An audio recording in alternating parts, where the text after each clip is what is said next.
Hi, welcome to this Excel tutorial video.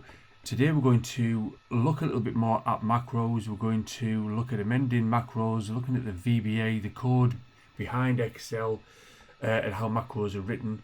And we're going to look at creating our own procedure that will eliminate the use of duplicate code, because that's kind of a no-no when you are writing any type of code. This video was recorded in February 2021 using Excel 365. So in the previous video I demonstrated how we create macros, and I created three pretty basic macros that basically change the layout and appearance of a selected cell. So each of them are given a shortcut. So if I do Control and Y, this cell is now yellow background, red foreground and bold. Control and O, orange background, blue foreground and underline, and Control and G, green background, purple foreground and italic.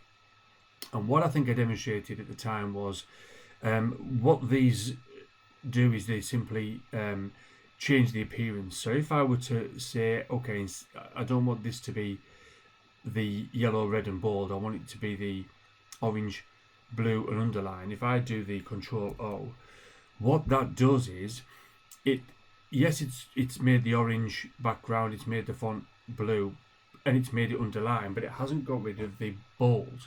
So it doesn't clear down what's there from a format point of view. It just kind of goes over the top and leaves whatever was already there, unless it's been kind of superseded by the colours. So what would be handy is if we write a macro that will clear down the current format of the cell, and then we can run that and then run our new format over the top of it. So let's begin by recording a new macro. So if I click here, we're going to call it refresh format, and we'll give it a Control and R shortcut. Just to say, I have been through this in a previous video, and I'll put a link to that video as part of the description of this video. So click OK. The macro is now running. Here we can see that. So the best way to kind of do this is to go to the actual font section by clicking on this little box here, and we'll say we don't want we just want it regular, the style. We don't want any underline. So right now it's got a single underline. We don't want any underline. We're going to make the color automatic, and if we go to fill, we're going to get rid of the orange fill and just choose no color. If we click OK and we click stop, that has cleared down the style. So now we can do Control and Y and it will put it over the top. So if I do Control and R to get rid of it, and then Control and G, that'll go over the top. So that kind of works, that's good. But now we're pressing two kind of shortcuts to run this. So let us go to our macros area, and if we select one of these here, just choose edit, it'll take us into our Visual Basic area, and we can see what's not clear, what's not obvious. Oh no, in fact there it is, you can see it here. See, we're in module 2, something called module 2 here, and this is module 2, we're in it, and that's what it says here. We have three macros, you can see them: green, purple, italic, orange, blue, underline, and if we go further down, yellow, green, bold. And if we click on this little drop down here, it will tell us what we've got available to us as well. So you can see the three macros that we've got here. Now we have recorded a fourth macro. When you record a new macro in Excel, unless you're in the same if you've closed Excel and reopened it, now if you record a new macro, it will create a new module. So if I double click module 3, we should see our refresh format module here. There it is. And that's what we want to run before our other macros. So that's good. So what we can do is we can say, we could do this, we could copy that. And if we go back to module 2,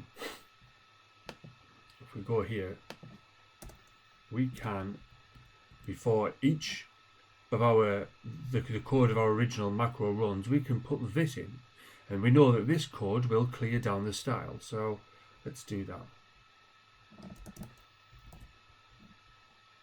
And the final one, the yellow one.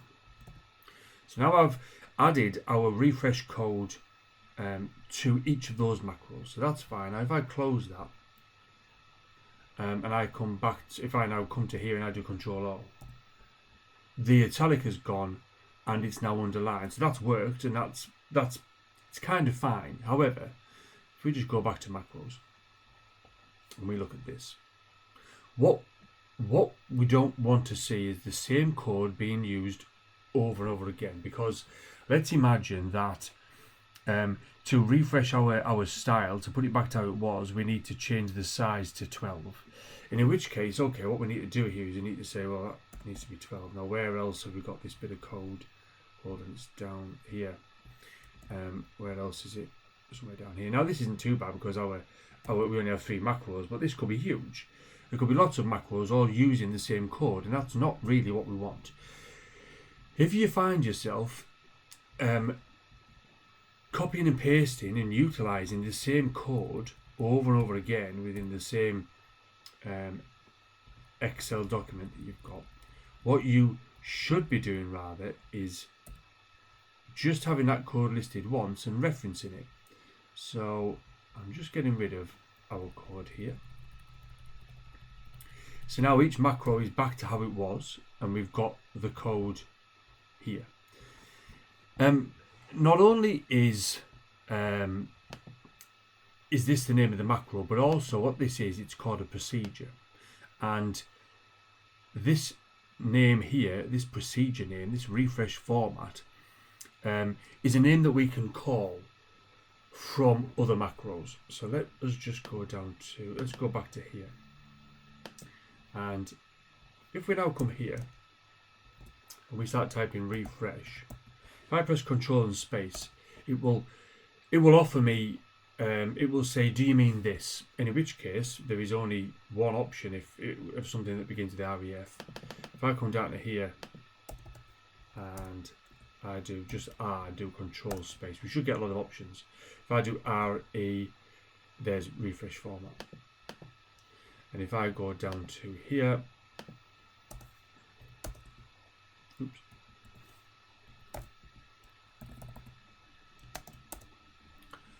now what we've done is we've added this procedure name, this macro name, to the start of each of our original macros.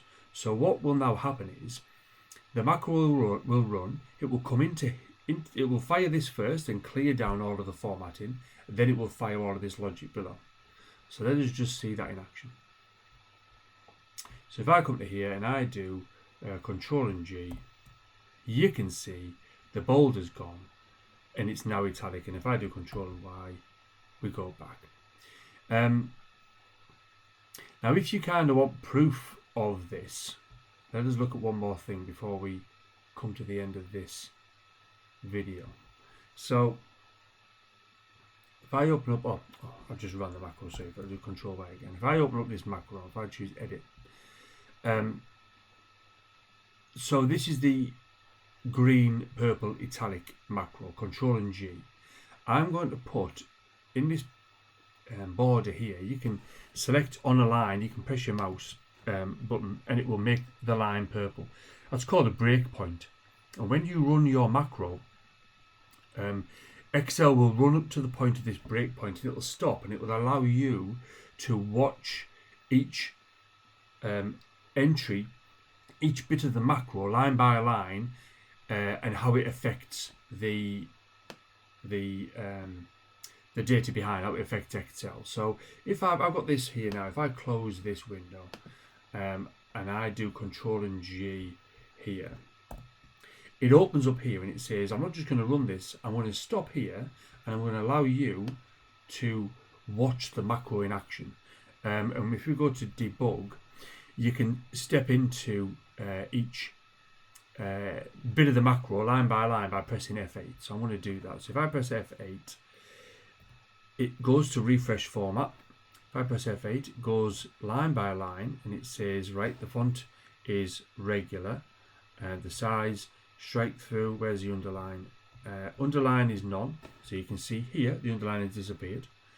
If we keep going, the font color's gone, it's now black. If we keep going to this bit, it should then go, there we go, so the pattern's disappeared, it's now white. If we carry on F8, it'll finish this macro, this procedure, it'll go back to where it was, and it will continue, and it'll say, right, so I need to make this green. Let's continue, let's go to the font and make it purple, and is it italic? True. And then that's the end of the running of the macro. And if you want to get rid of the breakpoint at any point, you click on there. Now there's lots of rules on breakpoints, other things I want to talk about to do with macros, but for now that's the end of this video. I hope you found it helpful.